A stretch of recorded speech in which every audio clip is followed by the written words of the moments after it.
Hello friends. आज हम लोग सिंपल एपिथेलियल टिश्यू डिस्कस करने वाले हैं।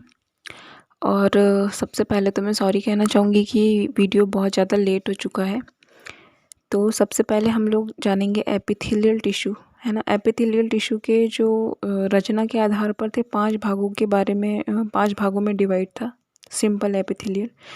तो उसको हम लोगों ने प्रीवियस वीडियो में देख चुके हैं। तो आगे हम लोग देखेंगे कि सिंपल एपिथेलियल टिश्यू को उनकी रचना के आधार पर बहुत इजीली कैसे समझा जा सकता है ना। तो आपको बहुत आसानी से और बहुत आराम से ये सब कुछ समझ में आ जाएगा। नाम से ही क्लियर है, एक एक जो चीज़ है वो नाम से आपको क्लियर हो जाएगी। तो सबसे पहले स्टार्ट करते हैं हम लोग शल की उपकला, यानी कि जो होते हैं पेवमेंट और स्क्वामस टिश्यू।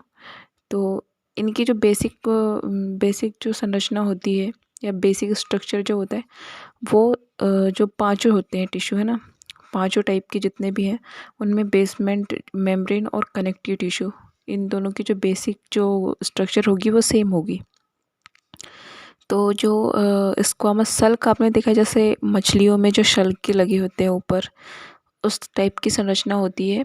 और ये सिंगल लेयर्ड होते हैं, जो सरल जो ऊतक होंगे एपिथेलियल, उनमें सबसे मेन क्या होगा कि सरल, यानी कि सिर्फ एक सिंगल लेयर्ड कोशिकाओं का ग्रुप होगा। और उसमें जो सबसे बीच में होगा, ये जो हम डार्क में दिखा रहे हैं वो होता है, बीच में होता है बेसमेंट मेम्ब्रेन। और ये जो नीचे जो है वो होता है कनेक्टिव टिश्यू। तो हमारी बॉडी का अंडर लेयर सबसे वो होगा कनेक्टिव टिश्यू, उसके ऊपर होगा बेसमेंट मेम्ब्रेन, और उसके ऊपर जो होती है हमारी कोशिकाएं होती है ना, कोशिकाओं का ग्रुप होता है, सिंगल लेयर्ड होता है। और अगर ये शल्कीय आकार में है तो इसको हम लोग बोलेंगे शल्कीय स्क्वामस एपिथेलियल टिश्यू। और इनमें न्यूक्लियस भी होते हैं, ठीक है। सभी प्रकार की जो सेल्स होती हैं इनमें न्यूक्लियस भी पाए जाएंगे। अब अगर हम लोग इसके अलावा और भी सेल्स के बारे में डिस्कशन करें, और भी टिश्यूज़ के बारे में, जो हम लोगों ने इसके पार्ट्स अलग अलग देखे, तो उनमें भी बस ज़्यादा कुछ है नहीं। उनमें भी बस यही रचना है, बस उनके शेप के अकॉर्डिंग उनके नाम चेंज हुए। तो स्क्वामस टिश्यू हम लोगों ने देख लिया। अब इसके बाद हम लोग देखेंगे क्या, सेकेंड टाइप। तो सेकेंड टाइप जो होता है वो होता है हमारा क्यूबॉइडल। क्यूबॉइडल नेम से क्लियर होता है घनाकार। इसको हिंदी में क्या बोलते हैं, घनाकार उपकला ऊतक। तो घनाकार मतलब जो शेप होगा क्यूब सेल का वो होगा क्यूब शेप में, है ना। और ये सिंगल लेयर्ड ही होंगे। और वही हम लोगों ने जो देखा है कि बेसमेंट मेम्ब्रेन और लास्ट में होगा क्या, कनेक्टिव टिश्यू। तो हमारा सबसे बॉडी का अंडर लेयर होता है कनेक्टिव टिश्यू, फिर उसके ऊपर हो जाएगा बेसमेंट मेम्ब्रेन, और जो लास्ट पार्ट हो जाता है वो होता है क्यूब लाइक स्ट्रक्चर वाली या घन आकार की कोशिकाएं, जिनमें न्यूक्लियस भी पाया जाएगा।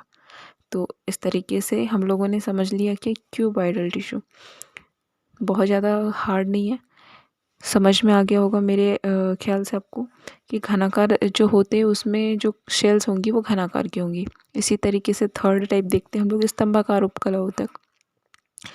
तो स्तंभाकार यानी कि स्तंभ या कॉलमनार, है ना। तो हम कॉलम जैसी रचना, इसमें नेम के अकॉर्डिंग हम लोग कॉलम्स जैसी जो रचनाएं होंगी, सेल्स का आकार कैसा होगा, कॉलम्स की तरह। और इसमें यही डार्क जो होगी बेसमेंट मेम्ब्रेन और नीचे कनेक्टिव टिश्यू, और ये हो गया हमारा कॉलम के जैसी सेल्स। तो इस प्रकार से हम लोगों ने देख लिया कि कॉलम जैसी सेल्स हो गई, तो हम लोगों ने इसको क्या बोल दिया, कॉलमनार एपिथेलियल टिश्यू। और इसमें भी हम लोग देखते हैं न्यूक्लियस पाए जाएंगे, ठीक है। ये ज़्यादातर एकदम लेयर जो होती है सेल्स की उस मेम्ब्रेन के पास में ही पाए जाते हैं। और इसमें भी बेसमेंट मेम्ब्रेन और कनेक्टिव टिश्यू। अब इसके बाद में जो फोर्थ टाइप होता है कि रोमक उपकला ऊतक या फिर सिलिएटेड। इसमें कुछ डिफरेंस नहीं है, ये हो सकते हैं या तो कॉलमनार या तो फिर क्यूबॉइडल टिश्यू। और इनमें सिर्फ इतना ही डिफरेंस होता है कि जो कॉलमनार एपिथेलियम या फिर क्यूबॉइडल एपिथेलियम टिश्यू के ऊपर जो होंगे सीलिया, हेयर लाइक स्ट्रक्चर, जिनको हम लोग जानते होंगे हेयर लाइक स्ट्रक्चर होते हैं बालों के जैसे रोमक।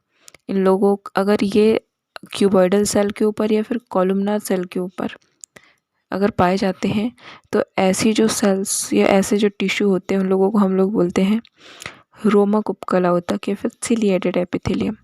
वेरी इजीली आपको समझ में आ जाएगा। और लास्ट एंड फिफ्थ टाइप होता है कि ग्लैंड्यूलर एपिथेलियम या तो फिर ग्रंथिल उपकला ऊतक। तो जो ग्रंथिल उपकला ऊतक होता है, ग्रंथिल उपकला ऊतक भी हो सकता है स्तंभाकार, घनाकार या फिर पॉलीहेड्रल यानी बहुसतही हो सकता है। और साथ में ये जो होते हैं ग्रंथियाँ अलग अलग आकार की होती है, इन ये शेप बनाते हैं उस अकॉर्डिंग। जो ग्रंथियों वाली जगह होती है जैसे लार ग्रंथियाँ ले लीजिए या फिर श्वेत ग्रंथियाँ, पसीना जिससे निकलता है, ये वहाँ पर पाई जाती हैं। तो या तो ये स्क्वामस ये क्यूबॉइडल शेप्ड होंगी या फिर कॉलमनार। तो सबसे फर्स्ट है स्ट्रेट एंड ट्यूबुलर। तो स्ट्रेट ट्यूबुलर जैसे ट्यूब के जैसे नीचे संरचना बन जाएगी। ये अब जो गोल है ना, ये आप अपने हिसाब से देख लीजिएगा, मैं जैसा बन रहा है वैसा बना दे रही हूँ। लेकिन ये जो गोल शेप्ड है या तो ये क्यूबॉइडल हो सकती है या फिर कॉलमनार हो सकते हैं।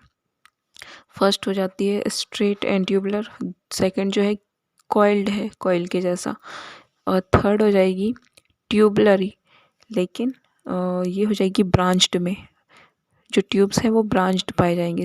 और फोर्थ हो जाती है हमारी राउंडेड शेप्ड। तो राउंडेड शेप, इसमें भी ये जो लाइनिंग बनी है इसमें या तो कॉलमनर शेप हो सकता है या तो फिर क्यूबॉइडल, है ना, ये पहले भी आपको बता चुकी है। और इसी तरीके से लास्ट में भी ये जो राउंडेड में हो जाएगी ब्रांच्ड। तो इस तरीके से हमारी जो थी सिंपल एपिथेलियम टिश्यू, इसके 5 टाइप। बस इसमें नाम को अगर आप लोगों ने समझ लिए तो आप लोगों को ये टिश्यू जो है बिल्कुल हार्ड नहीं होगा। इस तरीके से आप लोग इन सबको समझ सकते हैं। आई होप कि आपको वीडियो समझ में आएगा। Thank you so much.